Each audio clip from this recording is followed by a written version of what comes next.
sahabat Dhamma, jumpa kembali di podcast Nima Kusala Kementerian Agama Kota Jakarta Timur. Saya Sri Kuncoko Weni akan memandu jalannya podcast pada hari ini. Dan hari ini sudah hadir di tengah-tengah kita seorang Romo Pandita yang mungkin tidak asing lagi, dan beliau juga aktif di penyuluh agama Buddha non-PNS. Hari ini kita akan berbincang-bincang sekaligus dalam rangka menyambut Hari Raya Waisak 2568 Buddhis Era tahun 2024. Kita akan berbincang-bincang tentang apa yang menyebabkan timbulnya penderitaan. Karena pada saat Buddha mencapai kesempurnaan tidak terlepas tentang penderitaan. Ya, kita akan langsung bincang-bincang dengan Romo Rusdiansah. Halo Romo. Halo. Selamat pagi. Satihatu Namo Buddhaya. Namo Buddhaya. Ya, apa kabar Romo? Baik, sehat selalu. Iya. Romo, kita pada hari ini sudah dekat sekali dengan perayaan Waisak ya Romo. Iya, betul. Dalam ceritanya atau sejarahnya Sang Buddha itu tidak terlepas dengan penderitaan, dan kehidupan kita sebagai manusia pun juga tidak terlepas dengan penderitaan. Apa sebabnya Romo, atau yang menyebabkan timbulnya penderitaan itu? Ya, baik Bu Weni, terima kasih. Apa yang menyebabkan timbulnya penderitaan dalam kehidupan ini? Tentunya yang pertama adalah Sang Buddha ajarkan kama tanha, di mana kama tanha itu bahasa Pali, bahasa Indonesianya adalah pemuasan nafsu keinginan. Pemuasan nafsu keinginan ini terjadi kepada siapapun. Keinginan-keinginan yang terpenuhi, ada juga keinginan-keinginan yang tidak terpenuhi. Keinginan yang terpenuhi juga bisa menimbulkan penderitaan, yang belum terpenuhi juga akan menimbulkan penderitaan. Artinya, keinginan yang terpenuhi seringkali memang tidak memuaskan. Ada juga keinginan yang belum terpenuhi, berarti belum memuaskan, juga penderitaan. Artinya bagaimana kita melihat keinginan ini, menyeleksi, mempertimbangkan dengan baik, sehingga apapun keinginan yang terjadi dalam batin kita, kita mampu melihat dengan terang, dengan baik, dengan benar, bahwa keinginan inilah yang mungkin yang bisa memberikan, ya walaupun itu tidak terpenuhi secara utuh, tapi kita bisa melihat keinginan ini dengan baik. Umpamanya 1 masih kurang, 2 kurang, 3 kurang, itu artinya keinginan yang terus menerus kita ingin memenuhi, yang walaupun itu belum terpenuhi. Berarti keinginan yang berlebihan, keinginan yang tidak ada hentinya, itu yang menyebabkan penderitaan sebenarnya. Iya, betul sekali. Kalau sekedar untuk memiliki satu keinginan yang baik, yang mungkin kalau tidak terpenuhi ya sudah gitu. Tapi kalau sudah terpenuhi ya tidak akan naik terus. Artinya ini berlebihan gitu. Iya, berlebihan.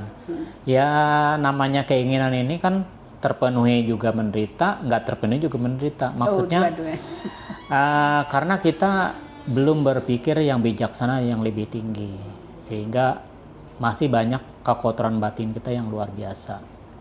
Nah, itulah yang menyebabkan timbulnya penderitaan. Keinginan yang terus-menerus ingin yang dipuaskan, yang udah terpenuhi pun juga menderita. Tapi biasanya orang itu memang tidak pernah ada hentinya ya, tidak pernah ada puasnya gitu. Iya, betul. Iya. Tidak akan pernah puas. Iya. Kecuali orang ini sudah mampu melepas semua kemelekatannya. Iya. Karena kita melekat, karena kita terikat, yaitu yang menyebabkan penderitaan sebenarnya. Itu yang pertama ya? Yang pertama. Selanjutnya yang kedua yang menyebabkan timbulnya penderitaan adalah bhawa tanha. Bhawa tanha adalah ingin mempertahankan apa yang sudah tercapai, yang terpenuhi, agar jangan sampai terjadi perubahan.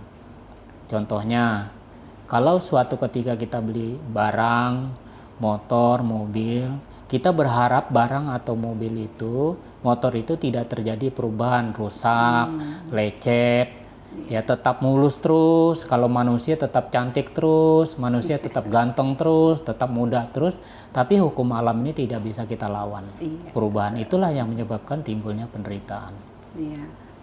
Berarti kita tidak ingin adanya perubahan, maunya ya cantik-cantik terus seperti yang kamu katakan tadi ya. Nah, betul. itulah yang sebenarnya menyebabkan penderitaan. Tetapi kalau kita mampu untuk menerima perubahan itu, menyadari oh iya manusia tuh nggak mungkin akan cantik terus, muda terus dan seterusnya. Berarti itu penderitaan sudah berkurang ya.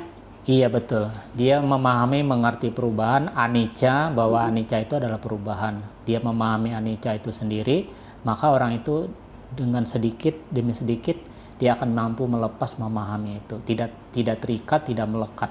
Nah, karena tidak terikat, tidak melekat, berarti dia mengurangi penderitaan. Iya, baik. Nah, itu. Terus yang ketiganya berarti? Yang ketiganya adalah wibawa tanha. Seringkali terjadi pada seseorang yang dimana kehidupan ini tidak mau jadi ini, tidak mau jadi itu. Artinya orang yang putus asa, batin yang blank, pikiran yang buntu, ya tidak ada keinginan untuk ini, untuk itu. Romo, tadi saya coba catat ya, bahwa apa yang disampaikan Romo, apa yang menyebabkan timbulnya penderitaan itu ada kama tanha, yaitu pemuasan nafsu keinginan. Bahwa tanha mempertahankan apa yang sudah didapatkan, dan wibawa tanha adalah orang ini tidak mau menjadi ini, tidak menjadi itu gitu. Jadi seperti orang putus asa seperti itu Romo ya.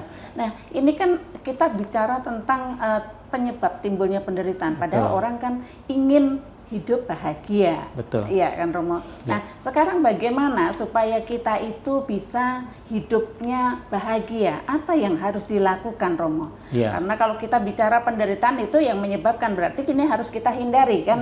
Nah, sekarang apa yang harus kita lakukan Romo? Baik, terima kasih Bu Weni.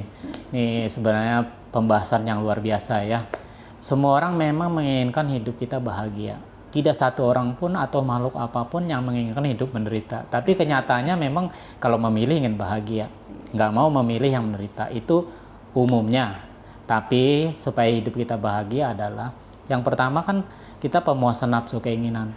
Hendaknya kita sebagai manusia sadar tidak sadar, memang kita juga ingin bahagia, kita harus berbagi.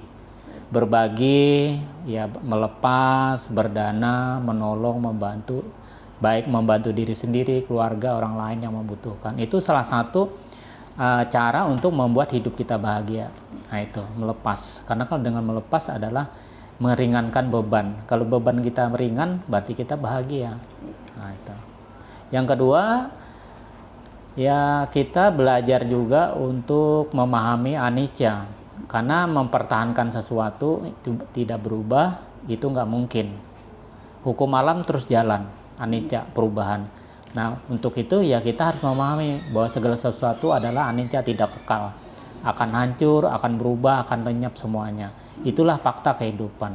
Yang nomor 3, ya orang nggak mau jadi ini, jadi itu. Ya kemudian dia mungkin orang buntu, stres, pikirannya, batinnya udah nggak memahami perubahan dan lain sebagainya. Ya dia harus waktu sehat lagi sadar banyak melakukan meditasi, karena dengan meditasi akan membuat batinnya lebih tenang, lebih bijaksana, lebih maju, lebih bahagia. Karena dengan batin yang tenang, yang damai, bahagia, dia akan mampu melihat kehidupan ini dengan terang dan jelas.